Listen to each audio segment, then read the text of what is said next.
In recent years, Ethiopia has been experiencing a major construction boom, especially in the capital city, Addis Ababa. With little heavy machinery available in the country, there's plenty of work for women laborers. In the rural areas, there is little paid employment. Everyone has to put in long hours to get by. Is a typical example of rural life in Ethiopia.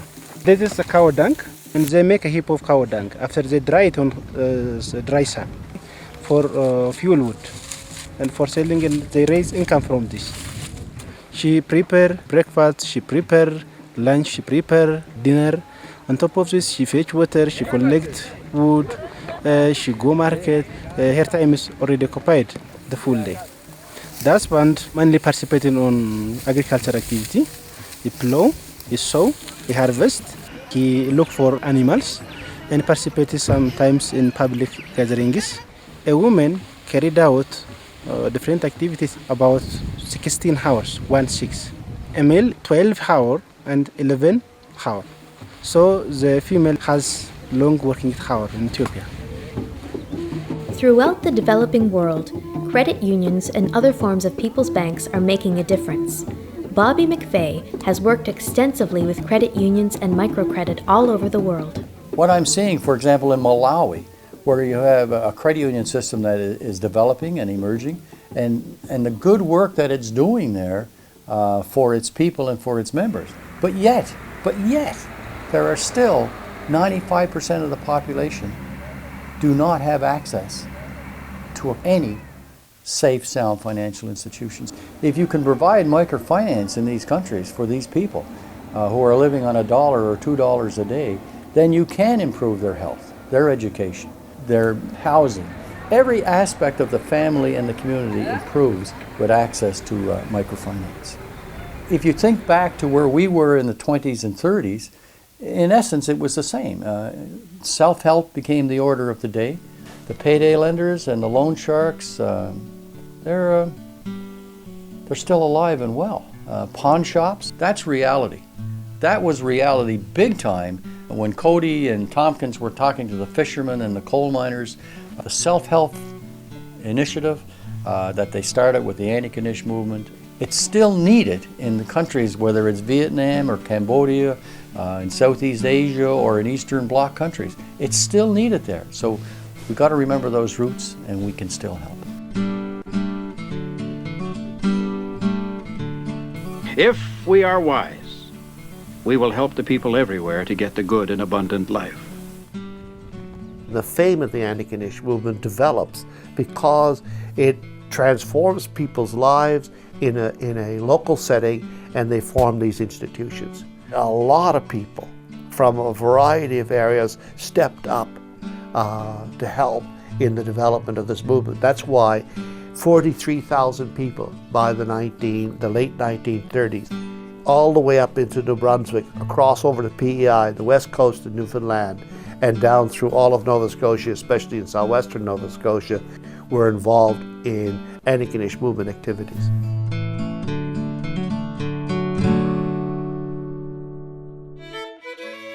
Martin Legier of Caracat, New Brunswick, is credited with building the cooperative and credit union movement in New Brunswick.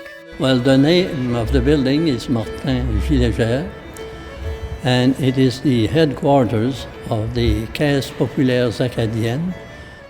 It was Monseigneur Chesson who challenged a young Martin to attend a study club at St. FX University more than 70 years ago. In 1938, I attended St. FX extension courses.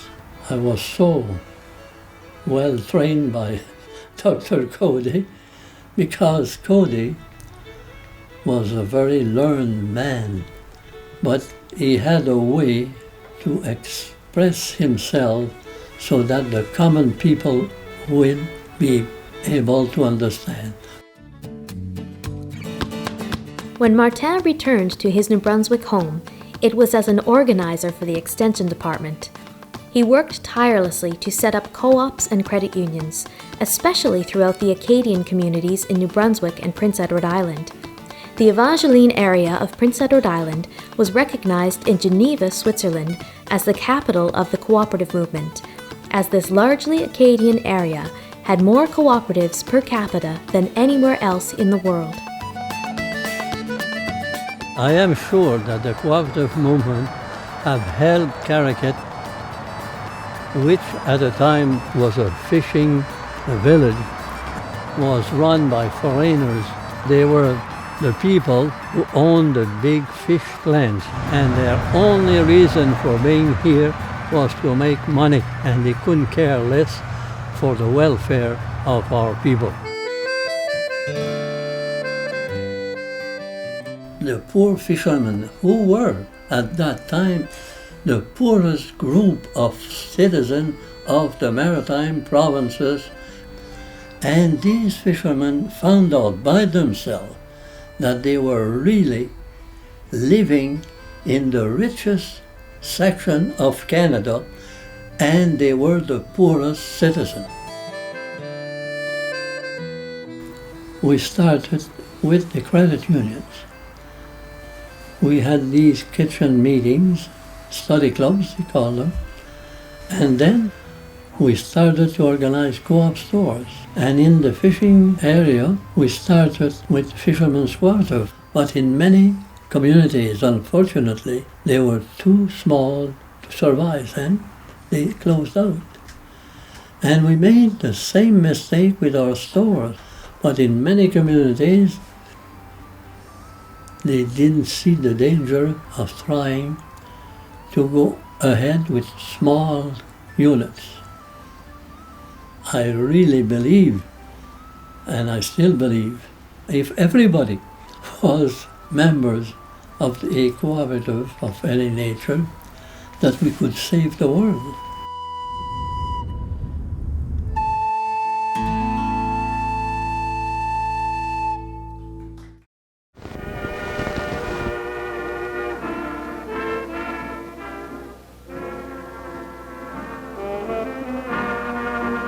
Social movements have a tendency to have a beginning, a middle, and an end. That's the nature of social movements. Whether it's feminism or civil rights, you have a beginning period when things happen in a certain way, and then you have a kind of a middle part where things get resolved, and then they become part of the system. The time it happened, government didn't have nearly the presence that it has today. We didn't have the welfare state. We didn't have pensions in the way we have pensions today. We didn't have unemployment insurance. We didn't have health care. But we can't say that the solutions of the 1920s and 1930s are appropriate today. We have to figure out what our solutions are.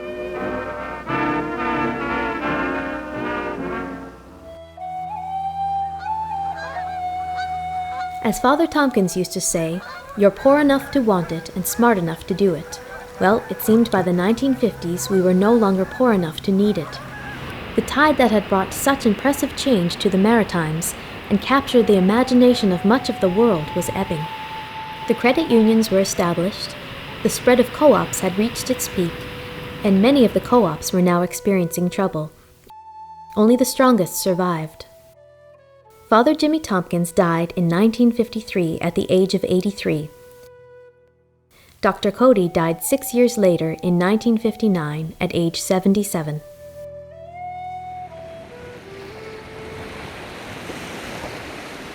But when the tide recedes in one area, it rises in another. For many in the rest of the world, the tide began to change.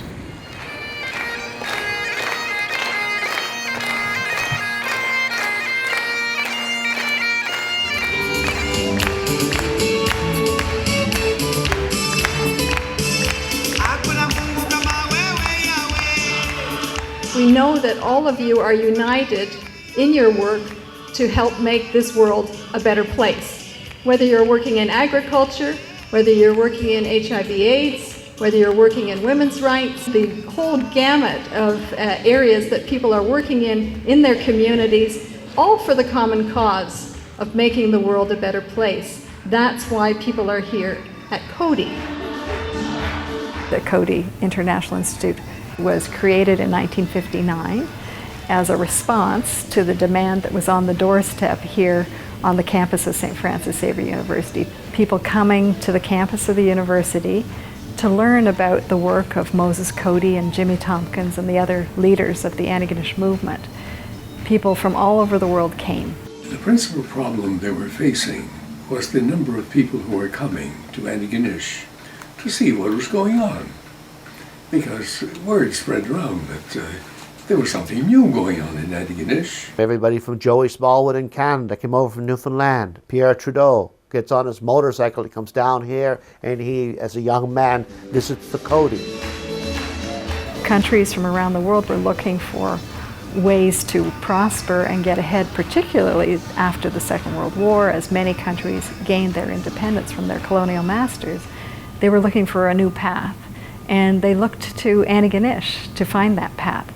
So the idea was to create a supplement to a complement to the Extension Department that would deal exclusively with international guests. There's hardly anyone here from India.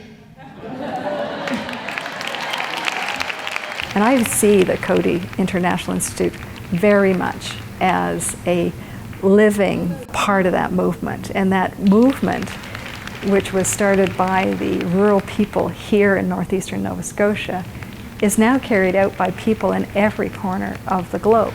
And Lesotho? 5,000 graduates of this place, been to this campus in rural Nova Scotia, are now in 130 countries around the world, spreading the movement in all kinds of different ways. One little quote from Moses Cody, the inspiration for the Cody International Institute. The people, that's you, can do 10 times what you think you can. And I just bet you will. Thank you.